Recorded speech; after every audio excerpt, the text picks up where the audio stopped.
अभी सुखदेव जी कहते हैं, राजन सुनो, भगवान एक बार अपनी सभी रानियों के साथ में बैठे हुए थे। अचानक से भगवान रुक्मिणी देवी के कक्ष में पहुंचे। उनके कक्ष में जाकर के रुक्मिणी देवी से कहने लगे, देवी आप ये बताओ आपने मुझसे विवाह क्यों किया। देखो ये कब कर रहे हैं प्रश्न, जब 10 लड़के हो गए इसके बाद में आप बताओ आपने मुझसे विवाह क्यों किया। रुक्मिणी देवी कहने लगी, प्रभु आप बहुत अच्छे हैं इसलिए विवाह किया।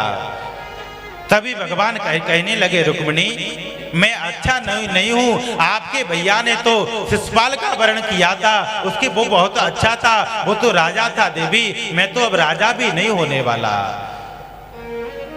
और देवी मेरे साथ विवाह आपने किया है जो आप कभी रानी भी नहीं बन पाओगी, और मैं तो काला हूँ, सब लोग मुझे कृष्ण कृष्ण कहते हैं, मैं तो काला हूं। कृष्ण को संस्कृत में काला ही कहते हैं।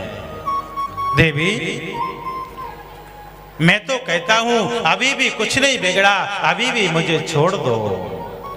इतने में रुक्मिणी देवी को क्या हुआ, छोड़ने की जैसे ही बात कही रुक्मिणी देवी बेहोश हो गई। बेहोश होकर के जमीन पर गिरने लगी। इतने में भगवान ने चतुर्भुज रूप धारण किया, रुक्मिणी देवी को संभाला और पंखा करने लगी रुक्मिणी देवी का। रुक्मिणी देवी जब होश में आई तो प्रभु कहने लगे, देवी इतनी सी बात पर आप नाराज हो गए, छोटी सी तो बात है। बोले, प्रभु छोटी सी बात नहीं है, आपने जो भी कहा है सब सत्य ही तो कहा है। बोले क्यों। बोले आपने प्रभु कहा कि मेरे में कोई गुण नहीं है। प्रभु आपको तो भक्त निर्गुण ही कहते हैं। देखो कितनी सुंदर व्याख्या की है। प्रभु जितने भी भक्त हैं वो सब आपको निर्गुण ही कहते हैं, इसलिए आप में गुण नहीं है। प्रभु रुक्मिणी देवी कहने लगी, प्रभु आपने कहा है कि मेरे माता पिता का भी पता नहीं है, मेरी माता कौन है मेरे पिता कौन है। तो रुक्मिणी देवी कहने लगे, प्रभु जब वेद आपको भी नहीं जान पाते तो वेद आपके माता पिता को फिर कैसे जान सकते हैं। प्रभु वेद आपको ही नहीं जान सकते। रुक्मिणी देवी कहने लगे, प्रभु आपने कहा है कि आप मैं समुद्र के बीच में आकर के बैठ गया हूं, मैं डरपोक हूं।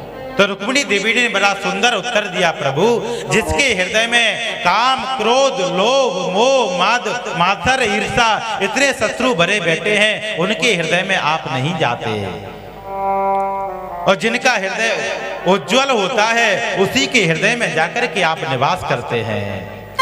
भगवान ने जैसे ही यह शब्द सुने तो भगवान बड़े प्रसन्न हुए। बोले, रुक्मिणी यदि मैं आज आपसे इस तरह से परिहास नहीं करता तो आपके गुणवत्ता के बारे में मुझे पता नहीं चलता।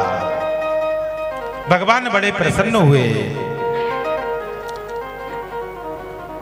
और रुक्मिणी देवी से कहने लगे, देवी अब आप चिंता मत करो, आपसे कोई भय नहीं है मुझे।